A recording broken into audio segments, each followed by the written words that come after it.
Welcome back to the Wild Files. I'm your host, Jane Matthews, founder of Wildcat Careers.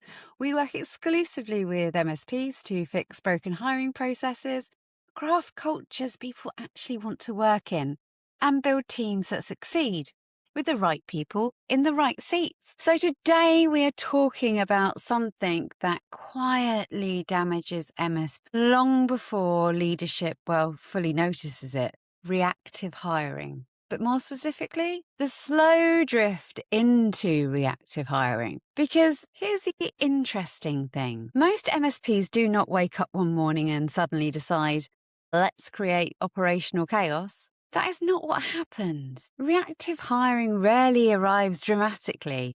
It arrives quietly, slowly, almost, invisibly. A team absorbs pressure for a few months, a project gets delayed, an engineer starts taking on slightly too much, someone postpones annual leave, a service desk becomes, slightly noisier. Managers start that firefighting more often, and recruitment, that gets pushed to next quarter. And because MSP people are genuinely resilient humans, everybody just keeps going. And that is the dangerous part, because MSP teams are incredibly good at surviving pressure. Sometimes too good. They compensate, they stretch, they protect clients, they work longer, they quietly absorb operational instability while leadership convinces themselves we're managing. But surviving and stabilizing are, not the same thing. And eventually the pressure surfaces somewhere. Usually, though, it comes through burnout, attrition, client frustration, hiring panic, and recruitment chaos. And by the time the vacancy is finally approved, the operational damage usually started, months earlier. That is what we're unpacking today. Why MSPs drift into reactive hiring. Why overloaded teams stop speaking up. Why delayed hiring creates hidden operational costs. Why rushed hiring damages retention. And why stable MSPs forecast hiring before the pressure even arrives. Because recruitment emergencies rarely begin when the role gets signed off. They begin, long before anybody posts an advert. So let's get into it, guys. Biggest misconceptions in MSP leadership is thinking reactive hiring starts when recruitment begins. It does not. Reactive hiring starts operationally, long before the vacancy appears, and honestly, it usually begins with optimism. A business wins clients, growth increases, projects expand, tickets rise. But leadership thinks, we can manage this for now. And sometimes they can, temporarily. That's what makes this so deceptive, because the first few weeks often feel manageable.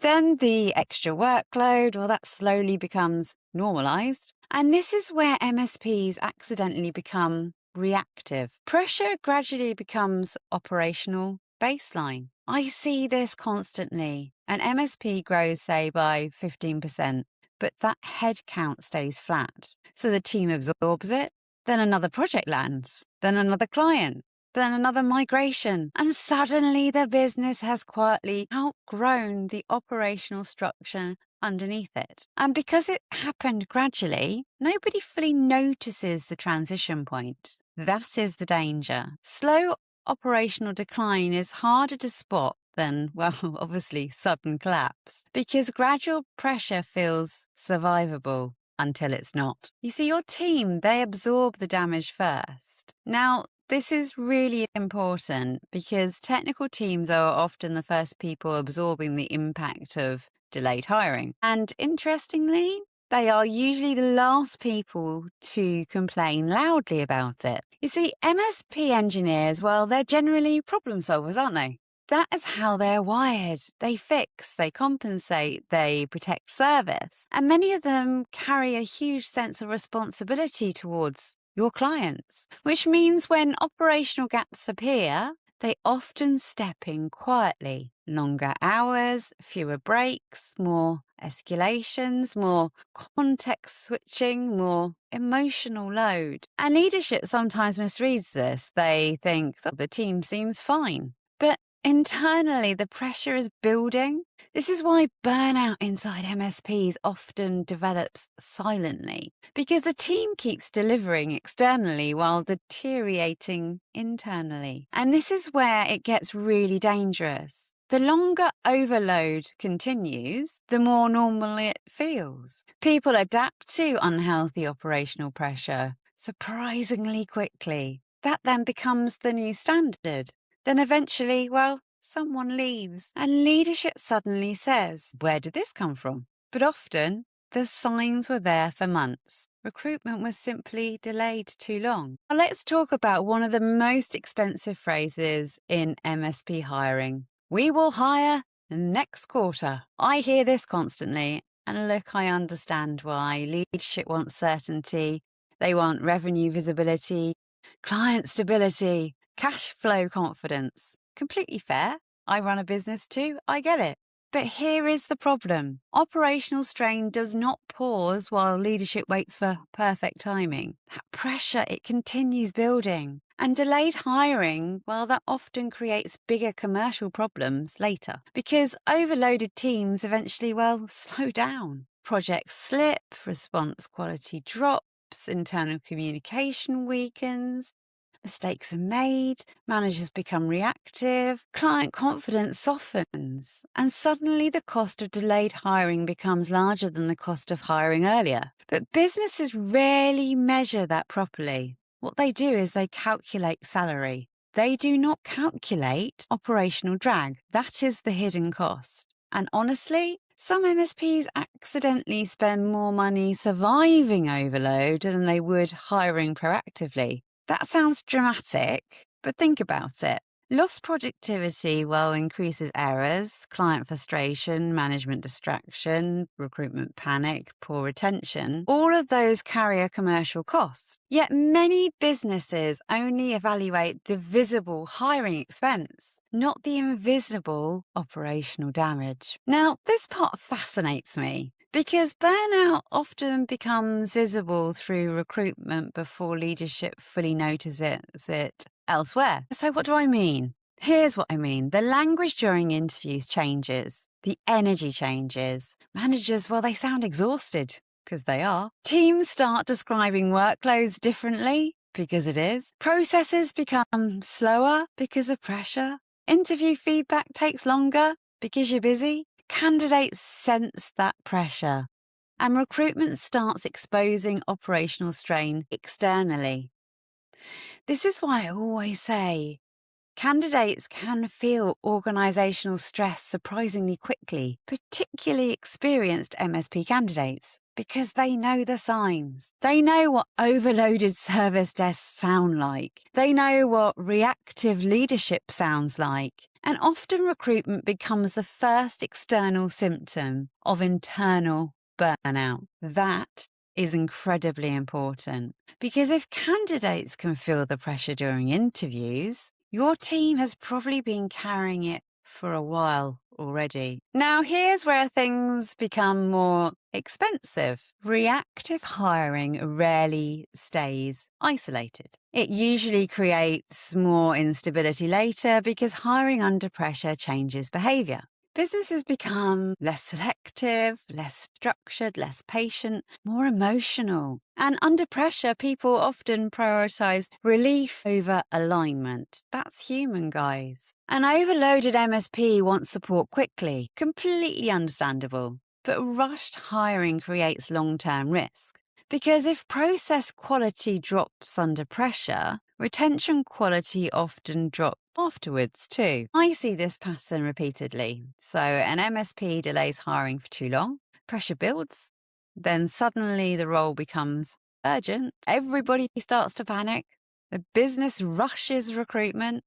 Then 6 months later, the hire leaves, or the hire has to leave. And leadership says the market is difficult. Maybe, but sometimes the recruitment environment itself was unstable. And you see, unstable hiring processes often create unstable hiring outcomes. That matters, because reactive recruitment creates downstream operational instability. And once businesses enter reactive cycles, well, they become very hard to escape. Now, let's talk about something MSP leaders rarely discuss openly: the emotional fatigue of permanent operational firefighting. Because reactive environments drain people psychologically. Constant urgency creates how or changes how teams think. Everything becomes immediate, reactive, emotionally noisy. Long-term thinking, well, that disappears. Development disappears. Strategic planning disappears. Everybody becomes focusing, on the here and now and surviving this week. And survival mode is exhausting. This matters because operational culture changes under sustained pressure. Communication shortens, patience drops, ownership weakens, morale softens, and eventually, well, recruitment suffers too because candidates feel emotional environments too, because they are human, even through interviews. That is why some businesses struggle to attract strong candidates despite offering excellent salaries. The emotional energy of the organization leaks externally, and candidates pick it up. Now, the good news: it's not all doom and gloom. This is fixable, and honestly, the strongest MSPs are not necessarily the biggest. They're usually the most intentional. Stable MSPs treat hiring as operational forecasting, not an emergency response. See, that changes everything. They ask, where is the pressure building? Where are the team stretching? Where are operational risks emerging? What skills will we need 6 months from now? They recruit a plan. They recruit ahead of pain, not during collapse. See, that's a massive mindset difference. Strong MSPs also create space for honest conversations internally. Engineers, well, they can say, we're reaching capacity without feeling weak, without feeling fearful. That matters because businesses that ignore pressure signals usually discover them later through attrition. And attrition is far more expensive. Stable MSPs also understand that proactive hiring creates calmer recruitment. And calmer recruitment creates better assessment, better onboarding, better retention, better, operational alignment. Everything improves when hiring is intentional instead of reactive. Now, this is where things become really interesting because reactive hiring eventually stops being operational. It becomes cultural. Teams begin, well, expecting chaos. Everybody normalizes urgency. Hiring becomes permanently reactive. And business says, well, they accidentally create environments where nobody plans properly, nobody thinks long term, and everybody's firefighting. That creates operational fatigue, and fatigue changes culture massively. This is why stable growth inside MSPs requires operational breathing room. Without breathing room, everything becomes reactive. And that includes leadership. And you see, reactive leadership creates a reactive business. I think one of the most important things leaders can understand is this: recruitment problems rarely begin inside recruitment. They usually begin operationally, through delayed decisions, through silent overload, through stretched teams, through optimistic forecasting, through short-term thinking. Then eventually recruitment becomes the visible symptom. And by that point, the pressure has often existed for months. That is why stable MSPs forecast hiring before the business becomes desperate, because desperation changes decision quality. And recruitment quality always reflects operational health. Always. So if your business constantly feels like it's rushing recruitment, please pause. Please ask yourself, when did the pressure actually begin? Because the answer is usually earlier than leadership thinks. And the earlier businesses recognize pressure patterns, the easier they are to fix. That's it for today's episode of The World Files. If this episode felt slightly uncomfortable, good, because reactive hiring quietly damages more MSPs than most people realize. And the businesses that scale sustainably are usually the ones that are brave enough to recognize pressure before it becomes chaos. If you enjoyed this episode, share it with another MSP leader who keeps saying we probably need to hire next quarter. And if you want more conversations around hiring, leadership, retention, and operational stability in MSPs, make sure you subscribe. Until next time, stay intentional, stay structured, and as always, stay wild.